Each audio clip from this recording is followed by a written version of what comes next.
For 3 years, Margaret told everyone I was too short to be her husband. She left me for Daniel, a man who stood 6'3", while I barely reached 5'7". She said height mattered more than love, more than loyalty, more than the 6 years we spent building dreams together. On the day she walked out, she looked down at me, literally and figuratively, and said I would never amount to anything because small men stay small forever. She was wrong. Dead wrong. 3 years later, I own a chain of luxury hotels across the country, drive cars that cost more than Daniel's annual salary, and married a woman who makes Margaret look ordinary in every possible way. And now, Margaret is outside my office building, crying in the rain, begging me to take her back. But here is the thing she never understood. When you break someone completely, when you shatter their heart and stomp on their dreams, you do not get to come back when they rebuild themselves into something better. You do not get to claim credit for their success. You do not get forgiveness just because you finally realized what you lost. Margaret thought leaving me would set her free to find happiness with a taller man. Instead, she found misery, regret, and a carousel of failed relationships with men who treated her exactly the way she treated me. Like garbage. Meanwhile, I found Melissa. Beautiful, successful, kind, Melissa, who never once measured my worth by the inches above my shoes, but by the size of my heart and ambition. Margaret made the biggest mistake of her life when she walked away. And now she will spend the rest of hers knowing it. This is not a story about revenge. This is a story about justice. About a man who refused to stay broken. About a woman who learned too late that real value has nothing to do with height and everything to do with character. So when Margaret showed up begging, I did not yell. I did not gloat. I simply smiled and said the 4 words that destroyed her completely. I am already married. My name is Robert, and before Margaret broke me, I was just an ordinary guy trying to make it in the world. I met her during my final year of college, at a coffee shop near campus where I worked part-time to pay for my books and rent. She walked in on a rainy Tuesday afternoon. Soaked and frustrated because her umbrella had turned inside out during a sudden downpour. I offered her my jacket and a free coffee, and she smiled at me with those bright green eyes that I would later dream about for months after she left. We started dating 2 weeks later. Back then, Margaret was sweet, funny, and full of dreams about opening her own boutique someday. I supported her completely, working extra shifts to help her save money, staying up late to help her design business plans, driving her to meetings with potential investors, even when I was exhausted from my own job. She said I was her rock, her partner, her future husband. I believed every word. For 6 years, we built a life together. We rented a small apartment on the east side of the city, adopted a cat named Buttons, and talked endlessly about our future. She wanted 3 kids. I wanted 2. We compromised on 2.5. Laughing about what half a kid even meant. I proposed to her on the anniversary of the day we met, at that same coffee shop where everything began. She cried happy tears and said yes, before I even finished asking the question. We set a wedding date for the following spring. Everything seemed perfect. But perfection, I learned, is fragile. It started small. Comments about my height that I thought were jokes. Babe, can you reach that top shelf? Or should I call someone taller? Robert, maybe you should wear shoes with thicker soles when we go to my company party. Do you think our kids will be short like you or normal like me? At first, I laughed along, thinking she was just teasing. But the jokes became more frequent, sharper, crueler. She started comparing me to other men. Her coworker Daniel, who stood over 6 feet tall, became a constant reference point. Daniel could reach the overhead compartment on the plane without standing on his toes. Daniel looked so impressive, standing next to the CEO during the company photo. Daniel got promoted again, probably because tall men just command more respect. I tried talking to her about it, explaining how the comments hurt, but she dismissed my feelings. Robert, stop being so sensitive. I am just being honest. Height matters in the real world. You cannot change biology. Then came the ultimatum I never saw coming. It was a cold evening in November, 7 months before our wedding. Margaret came home late from work, and I had prepared her favorite meal, hoping to surprise her after a long week. She barely looked at the food. Instead, she sat down across from me, her face serious, and said the words that would haunt me for years. Robert, I cannot marry you. I tried to laugh it off, thinking it was stress talking. Margaret, what are you saying? We are getting married in April. You already picked out your dress. She shook her head slowly. I made a mistake. I thought I could overlook your height, but I cannot. Every time I imagine walking down the aisle, I see myself next to you, and it just feels wrong. People will judge us. They will wonder why I settled. The room spun. Settled. Margaret, we have been together for 6 years. You said you loved me. I do love you, she replied coldly, but love is not enough. I need someone who makes me feel proud when I stand next to them. Someone who fits the life I want. Daniel asked me out last week. He is everything you are not. Tall, confident, successful. I am going to say yes. I sat there frozen, unable to process what I was hearing. You are leaving me for Daniel? After everything we built together? She stood up, already packing her things. It is not just about Daniel.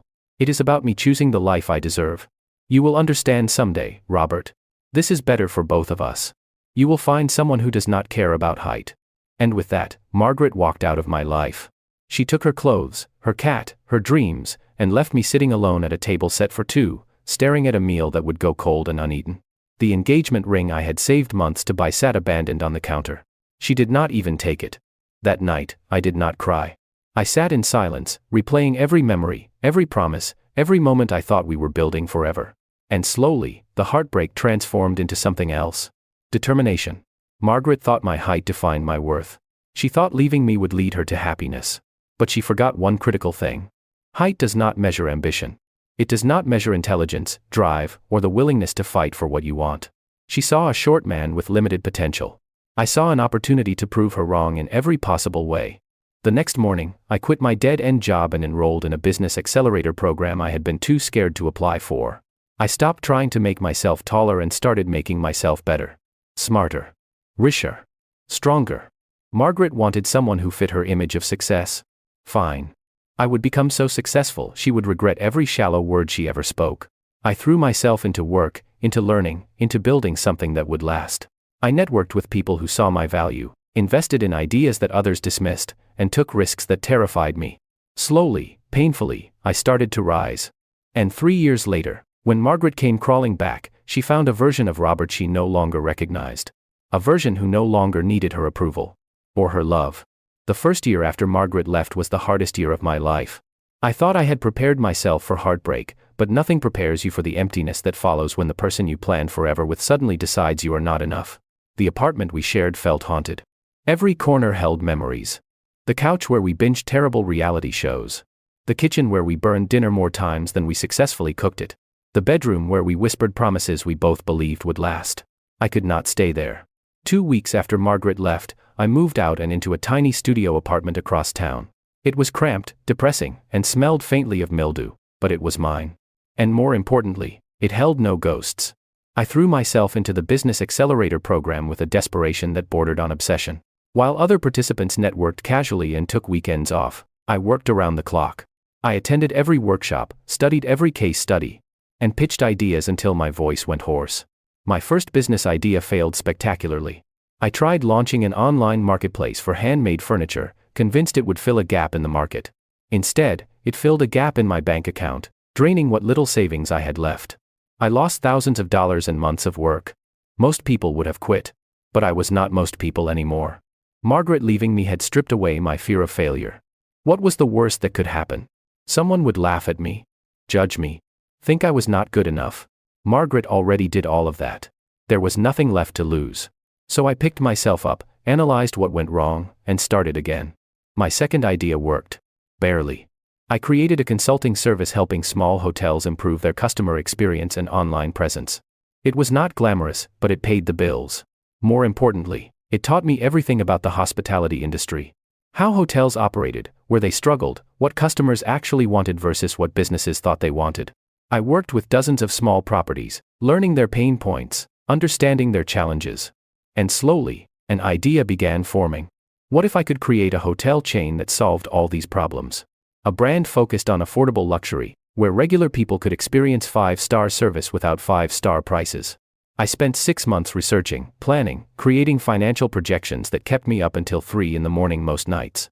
I pitched the idea to 12 different investors. 11 said no. They said I was too young, too inexperienced, too ambitious for someone with no track record. One investor, an older gentleman named Thomas who had built his fortune in real estate, said something different. He said, "You remind me of myself 30 years ago. Hungry, angry, determined to prove everyone wrong." I like that. Thomas became my first investor, putting up $200,000 in seed money. It was not enough to launch the hotel chain I envisioned, but it was enough to start small. I found a rundown property on the outskirts of the city, a former motel that had been abandoned for 3 years. The owner was desperate to sell. I bought it for a fraction of its value, then spent every waking hour renovating it myself. I painted walls, fixed plumbing, installed new fixtures, designed the layout to maximize space and comfort. I hired a small team of people who believed in the vision, young professionals who were willing to work for equity instead of big salaries. Together, we transformed that rundown motel into something special. We opened 6 months later. The first week, we had 12 guests total. The second week, 23. By the third month, we were fully booked every weekend. Word spread. Travel bloggers started writing about us. Review sites gave us 5-star ratings. Guests loved the combination of affordable prices and exceptional service. Within a year, that single property was generating enough profit to open a second location. Then a third. Then a fourth. By the end of year 2, I had 8 properties across 3 states. By year 3, I had 25 properties and a corporate headquarters in the city center. I named the chain Ascend Hotels. The irony was not lost on me. While Margaret had left me because she thought I would never rise above my height, I built a company literally called Ascend. Every time I signed a new property deal or opened a new location, I thought about her words. Small men stay small forever. I was proving her wrong with every success. But success came with a price. I worked 18-hour days, 7 days a week. I had no social life, no hobbies, no time for anything except building the business. My friends from college stopped inviting me to gatherings because I never showed up. My family worried I was burning out. I was. But I could not stop. Every time I thought about slowing down, I remembered Margaret's face when she told me I was not good enough. I remembered Daniel's smug expression when I saw them together at a mutual friend's party 6 months after the breakup. I remembered the pity in people's eyes when they asked how I was doing after the split. That fuel kept me going, even when my body begged for rest. Then one day, something changed. I was at a hotel industry conference, exhausted and running on 3 hours of sleep, when I met Melissa. She was giving a keynote speech about sustainable hospitality practices. She stood on that stage, confident and brilliant, talking about environmental responsibility and ethical business practices with a passion that captivated the entire room, including me. After her speech, I approached her to introduce myself. I expected a brief handshake and polite conversation. Instead, we talked for 2 hours. She asked about Ascend Hotels, genuinely interested in how I had scaled so quickly. I asked about her consulting firm, impressed by her innovative approaches to sustainability. We exchanged business cards. She followed up the next day with an email suggesting we meet for coffee to discuss potential collaboration. That coffee meeting turned into dinner. Dinner turned into a weekend trip to visit one of my properties. The weekend trip turned into regular phone calls that stretched past midnight. For the first time in 3 years, I thought about something other than work. For the first time since Margaret left, I felt like maybe I could be happy again. But I was terrified. What if Melissa was like Margaret? What if she was sweet and kind now, but would leave the moment someone taller, richer, more impressive came along? What if I let myself fall and got shattered all over again? I almost sabotaged it before it began. I created distance, canceled plans, made excuses about being too busy. Melissa saw right through it. One evening, she showed up at my office unannounced. "Robert," she said, standing in my doorway with her arms crossed, "I do not know what happened to you before we met, but I can see you are terrified of getting hurt again." I started to deny it, but she cut me off. "I am not asking you to tell me your whole story right now. I am just asking you to stop running. If you do not want to see me anymore, say so, and I will leave. But if you are pushing me away because you are scared, then stop.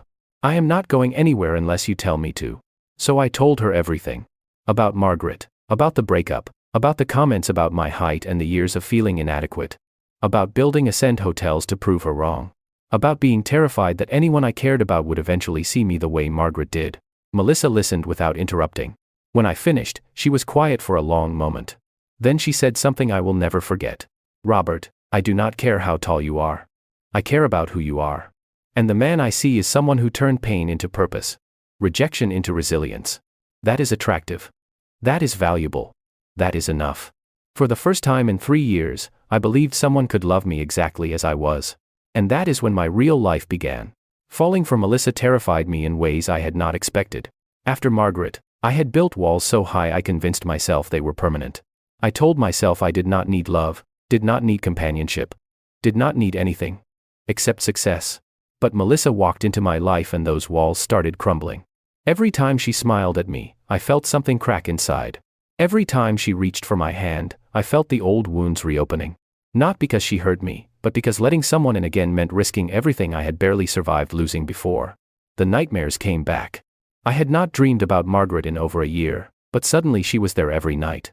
In my dreams, she stood over me, laughing, pointing out every flaw, every inadequacy. Sometimes Daniel was there too, his hand on her shoulder, both of them looking down at me with pity and contempt. I would wake up in cold sweats, heart racing, convinced that Melissa would leave any day now. I started testing her without realizing it. I canceled dates at the last minute to see if she would get angry. She did not. She just rescheduled. I deliberately picked restaurants where the staff knew me, where I would inevitably stand next to taller men, watching her face for any sign of embarrassment. She never flinched. She just held my hand tighter. I even introduced her to my most successful friends, men who were taller, richer, more conventionally attractive. I watched her interact with them, waiting for that flicker of interest. That moment of comparison. It never came. She was polite but clearly uninterested, and at the end of the night, she went home with me. One evening, about 4 months into our relationship, Melissa confronted me. We were at her apartment, and I had just made another excuse to leave early. She blocked the door. Okay, enough. What is really going on, Robert? I tried to brush it off. Nothing is going on. I just have an early meeting tomorrow. She crossed her arms. You have had an early meeting every time we have spent more than 3 hours together this month. Either you are lying about the meetings, or you are avoiding spending real time with me. Which is it? I could not look at her. Melissa. I just need to take things slow. We are taking things slow, she said gently. But slow is not the same as running away. Talk to me. What are you so afraid of? And that is when I broke. I told her everything I had been too scared to say. About how Margaret's words still echoed in my head every single day. About how I looked in the mirror and still saw someone inadequate, someone too short, someone not enough. About how I was terrified that one day Melissa would wake up and realize she could do better. About how loving her felt like standing on the edge of a cliff, knowing that falling meant potentially never getting back up. Melissa listened to everything, tears streaming down her face. When I finished, she took my face in her hands. Robert, I cannot promise you that we will never have problems. I cannot promise you that loving me will always be easy. But I can promise you this. I will never, ever make you feel small. Not about your height, not about anything. And if you give me a chance, I will spend every day showing you that you are more than enough. Something inside me shifted that night. I stopped testing her and started trusting her. I stopped looking for reasons she would leave and started building reasons she would stay. Our relationship deepened. She met my family, and they adored her. My mother pulled me aside after that first dinner and said, Robert, this one is special. Do not let your past ruin your future. I met her parents, successful business owners who treated me with respect and warmth. Her father, who stood 6'1", shook my hand and said, Melissa told us about your hotel chain. That is impressive work, young man. You have built something real. No mention of height. No awkward comparisons. Just genuine respect for what I had accomplished. It felt surreal. By month 8, I knew I wanted to marry her. But the timing felt wrong. Ascend Hotels was in the middle of a major expansion, acquiring properties in 2 new states. I was traveling constantly, barely home 3 days a week. Melissa understood, but I could see the strain. She never complained, but I knew she missed me. I missed her too. Then one night. After a particularly brutal week of negotiations and travel, I came home to find Melissa waiting at my apartment. She had let herself in with the key I had given her months earlier, cooked dinner, and set up candles on the table. I dropped my bags and just stared. What is all this? She smiled. You have been working yourself to death. I wanted to remind you that life is not just about business deals and hotel openings. Sometimes it is about coming home to someone who loves you. We ate dinner, talking about everything and nothing. For the first time in weeks, I felt relaxed. After dinner, she handed me an envelope. What is this? Open it. Inside were 2 plane tickets to a beach resort. Dated for the following weekend. I looked up at her, confused. Melissa, I cannot take a vacation right now. The Dallas acquisition closes next week. She shook her head. The Dallas acquisition closes on Thursday. These tickets are for Saturday. You are taking a long weekend, Robert. You need rest. And I need you. Not the workaholic version. The real you. I wanted to argue, but the exhaustion won. Okay, I will go. That weekend changed everything. Away from work. Away from the constant pressure to build and grow. And prove myself. I remembered what it felt like to just be happy. We spent 3 days on the beach, swimming, laughing, talking about dreams that had nothing to do with business. On the last night, we watched the sunset from our hotel balcony. Melissa leaned against me, and I wrapped my arms around her. I love you, I said quietly. I know, she replied. No, I mean I really love you. The way I thought I loved Margaret, but it was nothing compared to this. You make me feel like I am enough exactly as I am. And I do not ever want to lose that. She turned to face me. You will not lose me, Robert. I am here. And I am not going anywhere. I should have proposed right then. But fear held me back. Not fear that she would say no, but fear that somehow, proposing would jinx everything. That the universe would see me happy and decide to take it away. So I held her instead, making silent promises that I would be brave enough soon. When we returned home, reality came crashing back. Work demanded my attention. New properties needed oversight. Problems arose that only I could solve. But this time, I made different choices. I delegated more. I hired a chief operating officer to handle day-to-day operations. I started leaving the office by 6 instead of midnight. And every evening, I went home to Melissa. We fell into a rhythm. Dinners together most nights. Weekend trips when possible. Slow mornings drinking coffee and talking about nothing important. For the first time since Margaret left, I felt like I was building a life, not just a business. But the past has a way of resurfacing when you least expect it. And mine was about to come back with a vengeance.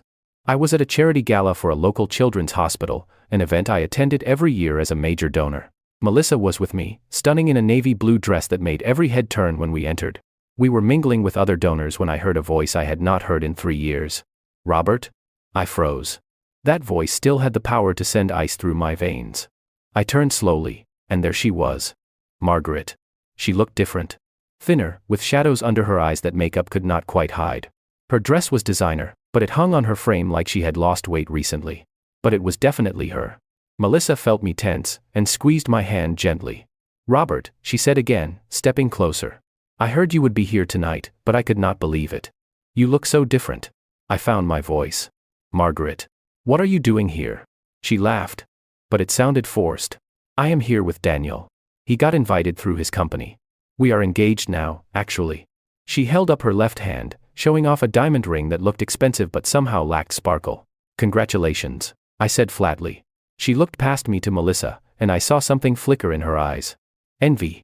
And this must be your date? My fiancée. I corrected, pulling Melissa closer. Melissa, this is Margaret. An old friend. Margaret's smile tightened. Old friend. That is one way to put it. Melissa extended her hand gracefully. Lovely to meet you, Margaret. Robert has told me about you. Margaret shook her hand, but I could see her sizing Melissa up, taking in her elegant dress, her confident posture, her natural beauty. I could practically see the comparison happening in Margaret's mind. And for the first time, I realized Margaret was losing that comparison. Has he, Margaret said, her tone odd. All good things, I hope. Before Melissa could respond, a tall man approached. Daniel. He looked exactly as I remembered. 6'3", broad-shouldered, with the kind of easy confidence that comes from never being told you are not enough. He put his arm around Margaret's waist possessively. There you are, babe. I have been looking everywhere. Then he noticed me. His expression shifted, recognition dawning. Robert? Man, it has been forever. He stuck out his hand like we were old buddies, reuniting. I shook it briefly. Daniel. Dude. You look great.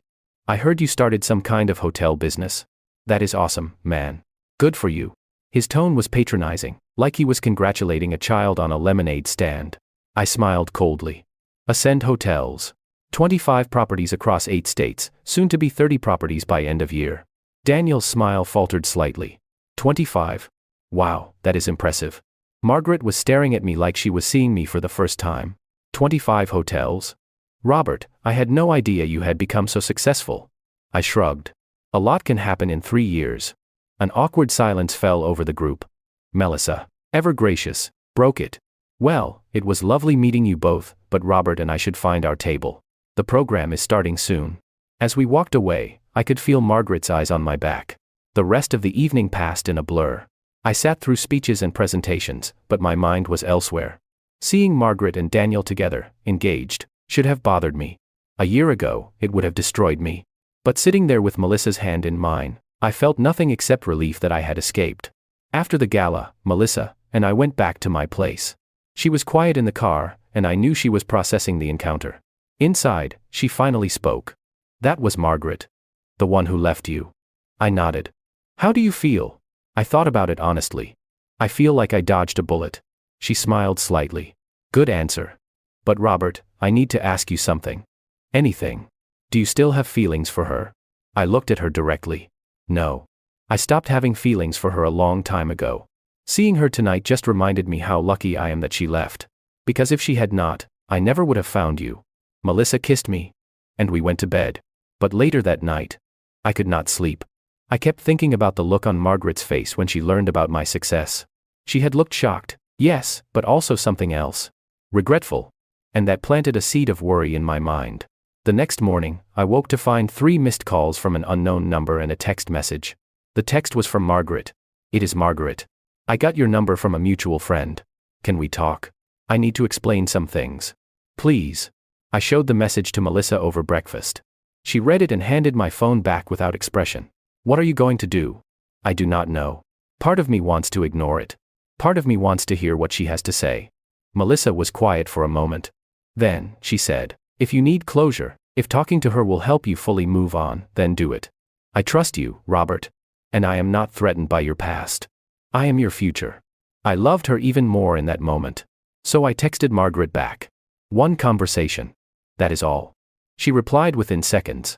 Thank you. Can we meet for coffee tomorrow afternoon? I know a quiet place. I agreed, and the next day found myself sitting in a small cafe across from the woman who had once been my entire world.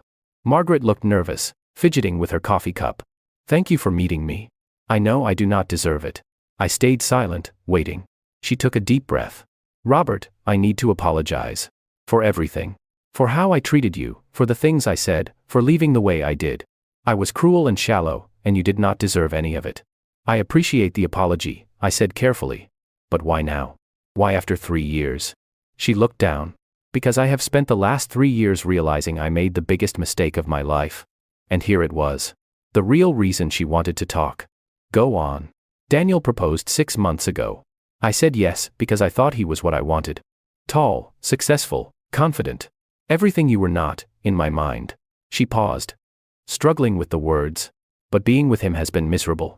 He is controlling, dismissive, and he talks down to me constantly. He criticizes everything I do, from how I dress to how I talk to how I spend money. Last month, I caught him texting another woman. When I confronted him, he said I was being paranoid and insecure. Then 2 weeks ago, I found out he has been cheating on me for months. I stared at her, feeling a strange mix of vindication and pity. I am sorry that happened to you, Margaret. But I am not sure why you are telling me this. Her eyes filled with tears. Because I realized that you were everything I actually needed. You were kind, supportive, loyal, and you loved me unconditionally. And I threw that away because I was obsessed with superficial things like height and status. I was an idiot, Robert. And I am so sorry. The tears started falling. I have thought about you every day for 3 years. I have regretted leaving you every single day. And when I saw you at the gala, looking so successful and happy, with that beautiful woman on your arm, I realized I lost the best thing that ever happened to me. She reached across the table and grabbed my hand. Robert, I know I do not deserve another chance. But I am asking for one anyway. I broke things off with Daniel this morning. I am done settling for men who treat me like garbage. I want to be with someone who actually loves me. I want to be with you. And that is when my phone buzzed with a text from Melissa. Dinner at 7? I am making your favorite. I looked at Margaret's tearful face, at her hand desperately clutching mine, at the regret and hope in her eyes. Then I gently pulled my hand away. Margaret. I am engaged. Her face crumpled. What? I am engaged to Melissa. I am going to marry her. But Robert. We have history. We spent 6 years together. Does not that mean anything? I stood up. It used to mean everything. But you taught me that the past does not matter as much as the present. And presently, I am in love with someone who never made me feel like I was not enough. I walked out of that cafe and never looked back. I should have known Margaret would not give up that easily. The coffee shop conversation should have been the end. A neat closure to a painful chapter. But Margaret had spent 3 years regretting her decision. And apparently, one rejection was not enough to stop her. The messages started the next day. Robert, please reconsider. I know I hurt you, but people make mistakes. Do not throw away what we had. Then, Robert, I am not giving up. We were meant to be together. You know it as well as I do. I blocked her number. She created new numbers. I blocked those too. She found me on social media. I blocked her there as well. Then she started showing up. The first time was at one of my hotel properties during a routine inspection. I walked into the lobby, and there she was, sitting in the waiting area like a guest. "Robert, we need to talk." "Margaret. How did you know I would be here?" "I checked your company's website. It lists your scheduled property visits." That was a security oversight I immediately made a note to fix. "There is nothing to talk about. I am engaged. I am happy. Please leave me alone." She stood up, her voice rising. "But you loved me. For 6 years. You loved me more than anything. That does not just disappear. It does when the person you love treats you like you are worthless. Now leave, or I will have security escort you out." She left, but I could see the determination in her eyes. This was not over. The second time was worse. I was having dinner with Melissa at our favorite restaurant, the same place where we had our first date. We were celebrating because I had finally decided to propose. The ring was in my pocket, and I was planning to ask her that very night. We were halfway through dinner when Margaret walked in. She saw us immediately and made a beeline for our table. Melissa saw her coming and sighed. "Here we go." Margaret stopped at our table, ignoring Melissa entirely. "Robert, I need 5 minutes. Just 5 minutes alone. Please." "No. Please. I am begging you. I will get on my knees right here if I have to." And she actually started to kneel. I stood up quickly, grabbing her arm. "Margaret, stop. You are embarrassing yourself. I do not care. I love you. I made a mistake, and I am trying to fix it. Why will you not let me fix it?" "Because there is nothing to fix. What we had is gone. It ended 3 years ago when you walked out. Move on." She looked past me to Melissa, and her expression turned ugly. "It is because of her, is not it? She turned you against me." Melissa, who had been silent until now, spoke calmly. "Margaret, I did not turn him against you. You did that yourself when you left him because you thought he was not tall enough. Robert moved on because you gave him no choice. Now please leave us alone." Margaret's face twisted with anger. "You do not get to talk to me like that. You do not even know him. I have known him for years." "You have known him for what, a few months?" Melissa smiled, unbothered. "Long enough to see what you could not. That he is extraordinary exactly as he is." Margaret looked like she wanted to throw her drink in Melissa's face. But instead, she turned back to me. "Robert, if you marry her, you will regret it. She does not love you the way I do. She does not know you the way I do." "You are right," I said quietly. "She does not love me the way you do. She loves me better. She has never once made me feel inadequate or unworthy. She has never compared me to other men. She has never left me when things got hard. So yes, Margaret. Her love is different from yours. And I am grateful every day for that difference." Margaret stood there, tears streaming down her face, looking lost. Finally, she whispered, "I am sorry. For everything. I know. But sorry does not change anything. Goodbye, Margaret." She left, and the restaurant slowly returned to normal. Melissa reached across the table and squeezed my hand. "Are you okay?" I nodded. "I am better than okay." Because that night, despite the interruption, I still proposed. And Melissa said yes.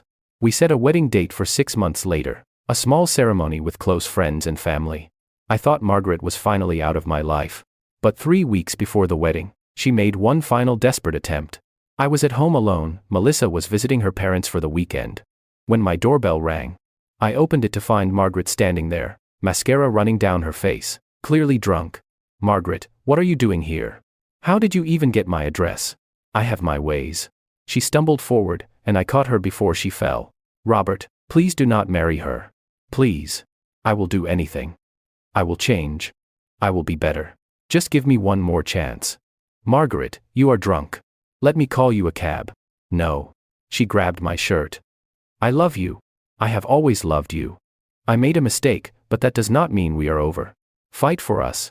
Robert. The way you used to fight for me." I gently removed her hands. "I stopped fighting for you the day you told me I was not good enough. I am not that person anymore, Margaret. I do not need to fight for scraps of affection from someone who could not see my worth.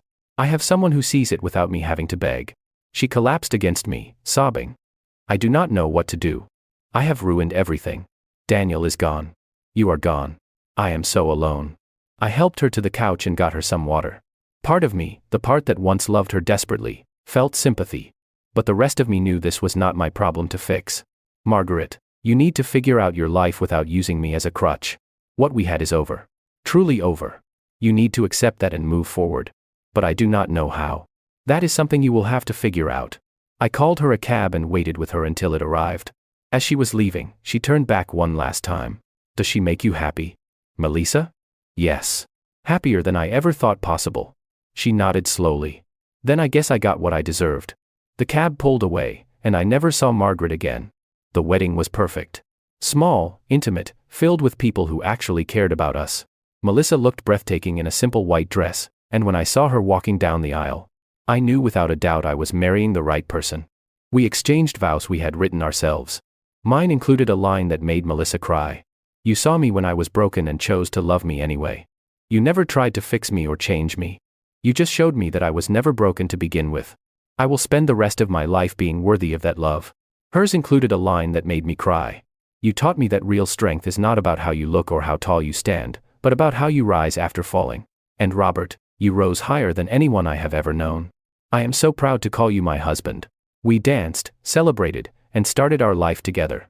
And I finally, completely, let go of the past. 5 years passed. 5 incredible years. Melissa and I built a life that exceeded every dream I had dared to imagine. Ascend Hotels grew to 70 properties across 15 states, with international expansion planned for the following year. I hired a full executive team, finally allowing myself to step back from daily operations and focus on strategy and vision. We bought a house in the suburbs, a beautiful modern home with a backyard big enough for the 2 dogs we adopted. And 3 years into our marriage, we welcomed our daughter, Emma. She had Melissa's green eyes and my stubborn determination, and she was the most perfect thing I had ever seen. Life was good. Better than good. I rarely thought about Margaret anymore. She had become a distant memory, a painful chapter that led me to something better. Then one afternoon, I received a call from Thomas, my original investor and mentor. Robert, I need you to come to my office. There is something you should see. He sounded serious, so I went immediately. In his office, he handed me a folder. Inside were financial documents, news articles, and photographs. This came across my desk this morning. I thought you should know. I started reading. The documents detailed the complete financial collapse of Daniel's company. Apparently, he had been embezzling funds for years, living far beyond his means to maintain an image of success. When the board discovered the theft, they fired him immediately and pressed charges. He was now facing multiple felony counts and potential prison time. But that was not the most interesting part. The most interesting part was what happened to Margaret. According to the articles, Margaret had broken off her engagement to Daniel 3 years ago, right around the time she had started stalking me. After that, she had gone through a series of disastrous relationships. Each man she dated was taller than the last, as if she was trying to prove something to herself or to me. But each relationship ended badly. One man cheated on her repeatedly. Another verbally abused her. A third stole money from her and disappeared. She had cycled through 7 relationships in 5 years. Each one worse than the last. The most recent article was from 2 months ago. Margaret had been admitted to a psychiatric facility after a breakdown. She had apparently become obsessed with the idea that her life had gone wrong because she let me go. She told doctors and anyone who would listen that Robert was the one, and she destroyed her only chance at happiness. She had created fake social media accounts to follow my life from a distance, watching as I got married, bought a house, had a child. She had printed photos of me and Melissa and kept them in a journal where she wrote long entries about regret and what could have been. It was disturbing and sad in equal measure. Thomas watched me read, his expression sympathetic. I thought you should know because she has apparently been telling people that you two were soulmates who were torn apart by circumstances. She has been rewriting history, making herself the victim. I closed the folder. What do you want me to do with this information? He shrugged. Nothing, probably. But I know you. You have a good heart. And I wanted you to be aware in case she reaches out again. She has been released from the facility, and from what I hear, she is not doing well. I thanked him and left, the folder tucked under my arm. That night, I told Melissa everything. She listened carefully, then asked the question I had been wrestling with all evening. Do you feel sorry for her? I thought about it honestly. I feel sorry for the person she became. But I do not feel responsible for it. She made choices, and those choices had consequences. Melissa nodded. Good. Because what happened to her is not your fault. You did not make her shallow. You did not make her chase status over substance. She did that herself. I know. And I do not regret how things turned out. If she had not left me, I never would have found you. Melissa kissed me. Exactly. So, let her go, Robert. Completely. And I did. I threw away the folder, blocked any remaining ways Margaret could contact me, and focused on my family. But the universe, it seemed, Was not quite done. 6 months later, I was invited to speak at a major business conference about scaling hospitality businesses. It was a huge honor, with thousands of attendees and significant media coverage. Melissa came with me, and we made a weekend of it, enjoying the city and the rare time away from parenting duties. The day of my speech, the auditorium was packed. I stood backstage, reviewing my notes, when one of the organizers approached. "Mr. Robert, there is someone here who says she knows you and would like to say hello before you go on. Should I send her back?" "Who is it?" "She said her name is Margaret." My stomach dropped. "No. Tell her I am busy preparing." The organizer nodded and left. Melissa, who had been sitting nearby, stood up. "She is here?" "Apparently. Do you want me to handle it?" "No. I will be fine. She is not going to ruin this day." I went on stage 20 minutes later and delivered the best speech of my career. I talked about resilience, about turning rejection into motivation, about building something meaningful from nothing. I talked about surrounding yourself with people who see your value, not people who make you feel small. The audience gave me a standing ovation. Afterward, during the networking reception, Margaret found me. She looked different again. Older, worn down. Like life had been hard. She approached cautiously. "Robert." "Margaret. I saw your speech. It was incredible. You have become everything I knew you could be." I did not respond. "I know you do not want to talk to me. I know I do not deserve your time. But I needed to say one thing. I am sorry. Truly, deeply sorry. Not because I want you back. I know that ship has sailed. But because you deserved better than how I treated you. And I have spent 5 years learning that the hard way." I looked at her, really looked at her, and saw someone who had finally learned the lessons I had learned years ago. That external things like height or status do not determine worth. That real value comes from who you are, not what you look like. That love built on superficial things crumbles the moment those things change. "I appreciate the apology," I said finally. "And I hope you find peace, Margaret. I really do. But my life is here now." I gestured to where Melissa stood across the room, talking with other attendees. "With her. With my daughter. With the business I built. You are not part of that life anymore." She nodded, tears in her eyes. "I know. I just needed you to know that leaving you was the biggest mistake I ever made. And that you were always enough, Robert. I was just too blind to see it." I watched her walk away, disappearing into the crowd. And I felt nothing. No anger. No satisfaction. No lingering pain. Just peace. Melissa appeared at my side, slipping her hand into mine. "Was that her?" "Yeah. Are you okay?" I smiled, pulling her close. "I am perfect." Because standing there, surrounded by the success I built, with the woman I loved beside me, I realized Margaret had done me the greatest favor of my life.